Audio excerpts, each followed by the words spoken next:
Hi friends, welcome to Ajitha Samayal. நாம இன்னைக்கு பீர்க்கங்காய் கூட்டு செய்ய போறோம். சோ அதை எப்படி செய்யலாம் அப்படிங்கறத பார்க்கலாம் வாங்க. பீர்க்கங்காய் எடுத்து தோலெல்லாம் எடுத்துட்டு நான் வந்து இத வந்து சின்ன சின்னதா இந்த மாதிரி குட்டி குட்டியா கட் பண்ணியிருக்கேன். சின்ன சின்ன சைஸா. சோ இதே மாதிரி நம்ம வந்து கட் பண்ணி எடுத்துக்கலாம்.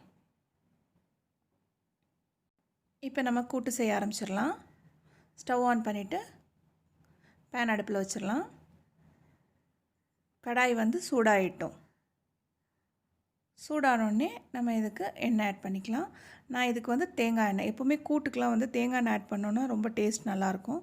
இது வந்து 2 ஸ்பூன் அளவுக்கு நான் வந்து தேங்காய் எண்ணெய் ஆட் பண்ணியிருக்கேன். தேங்காய் எண்ணெய் சூடானோனே கடுகு தாளிச்சிரலாம். ஒரு 1/2 டீஸ்பூன் அளவுக்கு கடுகு. அதுக்கு அப்புறமா வந்து கொஞ்சம் போல சீரகம் 1/2 டீஸ்பூன் அளவுக்கு சீரகம். அதுமே நல்லா பொரிஞ்சதுக்கு அப்புறமா கடலைப்பருப்பு ஒரு டீஸ்பூன் அளவுக்கு கடலைப்பருப்பு ஆட் பண்ணிவிட்டு காஞ்ச மிளகாய் ஒரு 3 காஞ்ச மிளகாய் எடுத்து நல்லா கிள்ளி அதை போட்டுக்குவோம். எப்போவுமே கூட்டெல்லாம் செய்யும்போது தாளிக்கிறப்போ பூண்டு வந்து தட்டி போடும்போது வாசனை வந்து ரொம்ப அருமையாக இருக்கும். ஸோ இதை ஒரு கிளறிட்டு ஒரு 4 பல் பூண்டு எடுத்து வச்சுருக்கேன். அந்த 4 பல் பூண்டை வந்து இதே போல் நல்லா தட்டிட்டு போடுவோம். அப்போ வாசனை நல்லா டேஸ்ட்டாக இருக்கும், கூட்டும் அருமையாக இருக்கும். ஸோ இதையுமே நல்லா ஒரு வதக்கி விட்டுட்டு கொஞ்சமாக கருவேப்பிலை போட்டுக்கலாம். கருவேப்பிலையும் ஆட் பண்ணிவிட்டு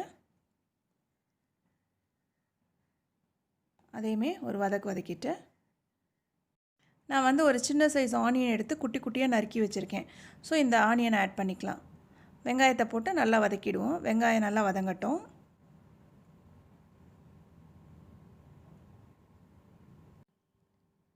வெங்காயம் நல்லா வதங்கி வந்துருச்சு. இப்போ வந்து நம்ம கட் பண்ணி எடுத்து வச்சுருக்க பீர்க்கங்காயை ஆட் பண்ணிக்கலாம்.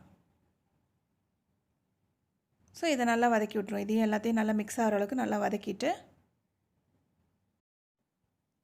இப்போ நம்ம தேவையான அளவுக்கு உப்பு ஆட் பண்ணிக்கலாம். ஏன்னா உப்பையும் சேர்த்து கொஞ்சம் நல்லா வதக்கும் போது சீக்கிரமாக அது வெந்து வந்துடும் நமக்கு. ஸோ உப்பு ஆட் பண்ணிக்கலாம். நம்ம வேக வைக்கிறதுக்கு ரொம்ப தண்ணியெல்லாம் ஊற்றணும்னு அவசியம் இல்லை. சும்மா ஒரு லைட்டாக தண்ணி எடுத்து தெளிச்சிட்டு ஸ்டவ்வை வந்து நான் சிம்மில் வச்சுட்டு மூடி வச்சுருவேன். ஸோ ஏன்னா அதுலேயே நல்ல தண்ணி இருக்கும் நமக்கு. ஸோ அதனால் ரொம்ப தண்ணி ஊற்றினோன்னா கூட்டு ரொம்ப தண்ணியாக போயிடும். அதனால் மூடி வச்சிடலாம். ஒரு 5 நிமிஷம் இருக்கட்டும். இடையில எடுத்து பாருங்கள், வெந்துருச்சுன்னா நம்ம வந்து அடுத்த வேக வச்சுருக்க பருப்பு ஆட் பண்ணிக்கலாம். நான் வந்து இதுக்கு துவரம்பருப்பு தான் வேக வச்சுருக்கேன். ஸோ இப்போ பார்ப்போம். பீர்க்கங்காய் வந்து வெந்துருச்சு. இப்போ பார்த்தீங்கன்னா நம்ம தண்ணி வந்து ரொம்ப கம்மியாக தான் ஆட் பண்ணோம். ஆனாலும் தண்ணி இருக்குது பார்த்தீங்களா. ஸோ அதனால் ரொம்ப கேர்ஃபுல்லாக இந்த கூட்டு செய்யும்போது தண்ணி சும்மா தெளித்து தான் வேக வைக்கணும். நான் வந்து துவரம்பருப்பு வேக வச்சுருக்கேன். மஞ்சள் பொடி வந்து துவரம்பருப்பு வேக வைக்கும் போதே போட்டதுனால இதில் போடலை. ஸோ வந்து துவரம்பருப்பு வந்து ரொம்ப கம்மியாக தான் வேக வச்சுருக்கேன். பார்த்தீங்கன்னா ஒரு 3 டேபிள் ஸ்பூன் அளவுக்கு தான் இருக்கும். ஒரு சின்ன அந்த கப்பில் ஒரு 1/2 கப் அளவுக்கு இருக்குது துவரம்பருப்பு. ஸோ அந்த வேக வச்ச துவரம்பருப்பையும் ஆட் பண்ணி நல்லா மிக்ஸ் பண்ணி விட்டுருவோம். இப்போ துவரம்பருப்பு போட்டு கிளறி விட்டதுக்கப்புறமா துருவின தேங்காய் எடுத்து வச்சுருக்கேன். இதையுமே சேர்த்துடலாம். ஏன்னா எல்லாமே வெந்திருக்கு. துவரம்பருப்புலாம் நம்ம வேக வச்சுருக்கோம். ஸோ ஆட் பண்ணதுக்கப்புறம் ரொம்ப நேரம் கொதிக்க விடணுன்னு அவசியமே இல்லை. துவரம்பருப்பு போட்டோன்னே தேங்காவையும் போட்டுட்டு நல்லா ஒரு கிளறி ஒரு 2 நிமிஷம் மூடி வச்சுட்டு நம்ம எடுத்துட வேண்டியது தான். இந்த கூட்டு வந்து இதே போல் செய்யும்போது ரொம்ப சிம்பிளாகவும் இருக்கும். அதே டைமில் பார்த்திங்கன்னா டேஸ்ட் வந்து அவ்வளோ அருமையாக இருக்கும், நல்லாயிருக்கும். ஓகே, இப்போ 2 நிமிஷம் ஆயிடுச்சு. நம்ம எடுத்துடலாம். கூட்டு வந்து ரெடி ஆகிடுச்சு. ஸோ ஸ்டவ் ஆஃப் பண்ணிவிட்டு இதை வந்து நம்ம வேறு பவுலில் மாற்றிக்கலாம்.